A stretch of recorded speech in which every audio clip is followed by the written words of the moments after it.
అందరికీ నమస్కారం అండి.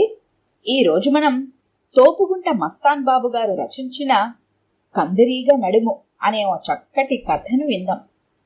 ఇక కథలోకి వెళ్దాం. అదే విచిత్రమో నాకు అర్థం కాలేదు. ఎవరైనా కాబోయే భార్య అందంగా ఉండాలని కోరుకుంటారు. తెల్లగా ఉండాలని, సన్నగా, పొడుగ్గా, నాజుగ్గా ఉండాలని కొందరు కోరుకుంటారు. మరికొందరు బొద్దుగా ముద్దుగా ఉండాలని కోరుకుంటారు.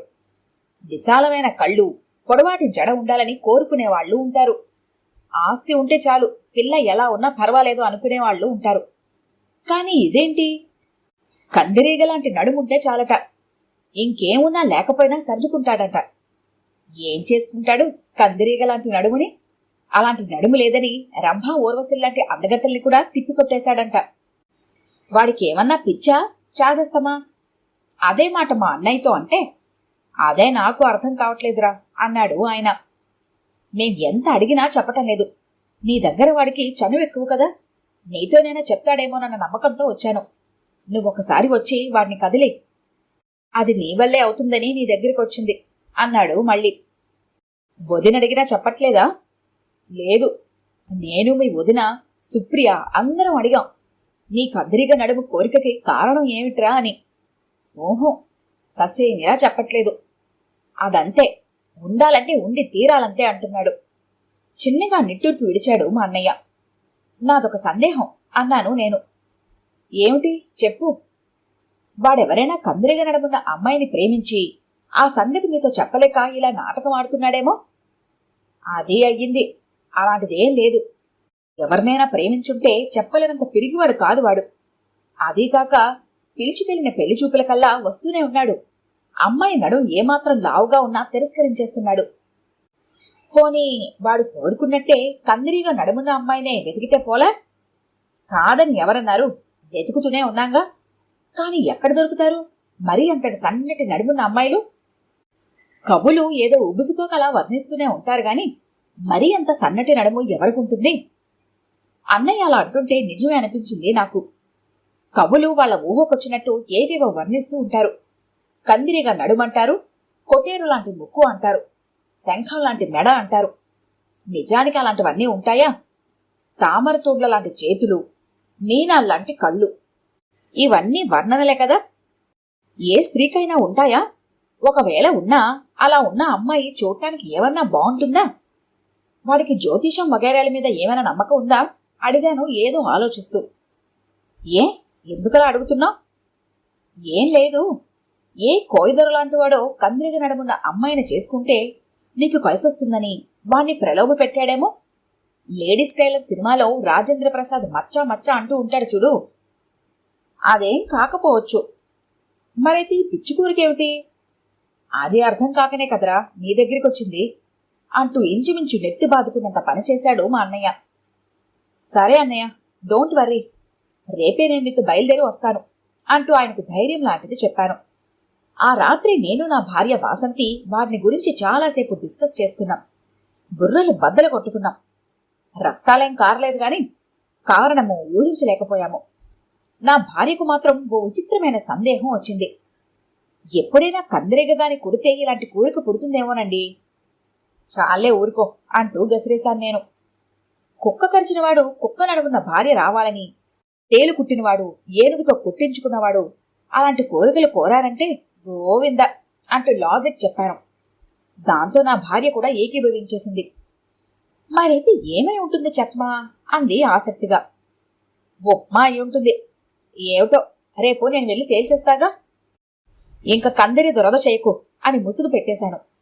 మర్నాడు నన్ను చూస్తూనే మా వదిన సుప్రియ ఆప్యాయంగా పలకరించారు. బావున్నావా బాబు? మా చెల్లి ఎలా ఉంది? బాబుకి మాటలొచ్చాయా అంటూ మా వదిన. పిన్ని బాబు కులాసానా బాబాయ్? నువ్వేమిటిలా చిక్కిపోయావు అంటూ సుప్రియ ఏవేవో కుశల ప్రశ్నలు వేశారు. వాటన్నింటికీ సమాధానాలు చెప్పటం అయ్యాక స్థిమితంగా కాఫీ త్రాగి అసలు టాపిక్లోకి దిగాం. నేను అన్నయ్య వెళ్లేసరికి వాసుగాడి ఇంట్లో లేడు. అసలింతకీ ఏమంటాడమ్మా వాడు అని నేను సుప్రియని అడిగాను. ఏముంది, మా అన్నయ్య చెప్పింది తను కూడా. మాట్లాడితే కందిరీగ నడుము అంటున్నాడు. అంతకన్నా ఏమీ చెప్పడు. చస్తున్నాం. కందిరీగ నడుమే ఎందుకుండాలంట అని నేను జోక్గా అడిగితే, తూనిగ నడుమైనా పర్వాలేదట అంటూ నవ్వేసింది తను కూడా. సో మస్ట్ అండ్ షుడ్గా ఏదో ఒక కీటకాల నడుము మాత్రమే ఉండి తీరాలన్నమాట. అంతేలా ఉంది చూడబోతే. ఆపండ్రా మీ వేళాకోలాలు. అసలే మేము ఈ విషయంలో తెగ వరీ అవుతుంటే మీరు జోకులేసుకుంటారేంటి అన్నాడు అన్నయ్య చిరుకోపంగా. అసలు వ్యక్తి ఇంట్లో లేనప్పుడు జోకులు వేసుకోక చేసేదేముందన్నయ్య? అంతలా టెన్షన్ పడక. వాడిని రాని, నేనెలాగో బుజ్జగించి విషయం కనుక్కుంటాగా అన్నాను నేను. ఇంతలో వాసు రానే వచ్చాడు. వాడిని బయటకు తీసుకెళ్లి నిజంగానే ఎంతో బుజ్జగించాను. నాతో 6 గంట బ్రతిమాలించుకున్నాక నెమ్మదిగా అసలు విషయం నానుస్తూ చెప్పాడు వాసు. వాళ్ల కాలేజీలో ఆనందరావు అనే లెక్చరర్ ఉన్నాడట. ఆయన భార్య భాగ్యలక్ష్మికి విపరీతమైన నగల పిచ్చట. దాంతో ఆ ఆనందరావుకి ఆనందం అనేదే కరువైపోయిందట. ఆవిడ గారికి నగల చేయించటానికి ఆయన అందిన చోటల్లా అప్పులు చేసేశాడంట. మెడ నిండగా దిగేసుకోవటం అయ్యాక ఆవిడ వడ్డానం చేయించమని అడిగేసరికి ఆయనకి పై ప్రాణాలు పైనే పోయాయట. కారణం ఆవిడ విపరీతమైన లావట. అతని వల్ల కాదంటే ఆమె వల్లకాటికి పోతానని బెదిరించిందట. ఆవిడికి వడ్డానం చేయించాక ఆయన అప్పుల్లో పీకల దాకా కూరుకుపోయి తీర్చలేక ఇంచుమించు పిచ్చివాడైపోయాడట. ఎప్పుడూ శూన్యదృక్కులు చూస్తూ ఉంటాడట. ఎవ్వరితో సరిగా మాట్లాడట.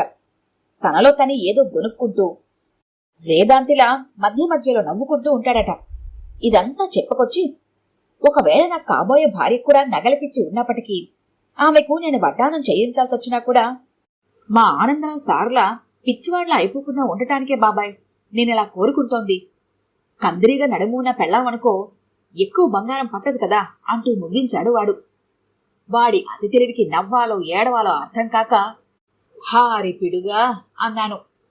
అవును బాబాయ్, నా ఆలోచన మంచిదేగా. ఒరే సన్నాసి అన్నాను నేను కోపంగా. ఏమిటి బాబాయ్ అన్నాడు అమాయకంగా. నగల పిచ్చి అనేది అందరి స్త్రీలకు ఉండదురా. ఒకవేళ కందిరిగా నడుమున్నా పెళ్ళయ్యాక లావెక్కకూడదనే నిబంధన ఏమన్నా పెడతావా ఏంటి? అలాంటి సన్నటి పిల్లే దొరుకుతుందనుకుందాం. ఆమె గనుక నగల పిచ్చుంటే పచ్చల హారాలు వజ్రాల గాజులు అడిగి నిన్ను కుట్టి కుట్టి చంపదు. భర్త తాహతకు మించిన కోరికలు కోరే ఆడది కందిరిగా నడుముదైనా పిప్పళ్ల బస్తయ్య అయినా కుట్టడంలో మాత్రం సమానమే. అర్థం లేని భయాలతో మనసు పాడు చేసుకోకు. నడుముతో నిమిత్తం లేకుండా నీకు నచ్చిన అమ్మాయిని వెంటనే పెళ్లి చేసుకో అన్నాను నేను. వాడికి నా మాట మీద నా నిర్ణయాల మీద కొద్దో గొప్ప గౌరవం ఉండటం వల్ల అలాగే బాబాయ్ అన్నాడు బుద్ధిగా. మేము ఇంటికి తిరిగి రాగానే ఏమైందిరా అంటూ అందరూ ఆత్రంగా మమ్మల్ని చుట్టుముట్టారు. ఏం లేదు, వీడిని అర్థం లేని భయం అనే కందిరిగా కుట్టింది అని నవ్వేసి ఆ మీదట నెమ్మదిగా విషయం చెప్పుకొచ్చాను. వాళ్ళు అయోమయంతో ఆ అంటూ నోళ్లు వెళ్ళబెట్టారు. ఎటొచ్చి వాసుగడు మాత్రం సిగ్గుతో ముడుచుకుపోతూ బాబాయికి నచ్చిన పిల్లని చేసుకుంటాను అన్నాడు నా వెనక్గా నక్కి. ఈ కథ కనుక మీకు నచ్చినట్లయితే లైక్ చేయండి, షేర్ చేయండి. మరిన్ని ఇంట్రెస్టింగ్ కథల కోసం మా ఛానల్ని తప్పకుండా సబ్స్క్రైబ్ చేసుకోండి.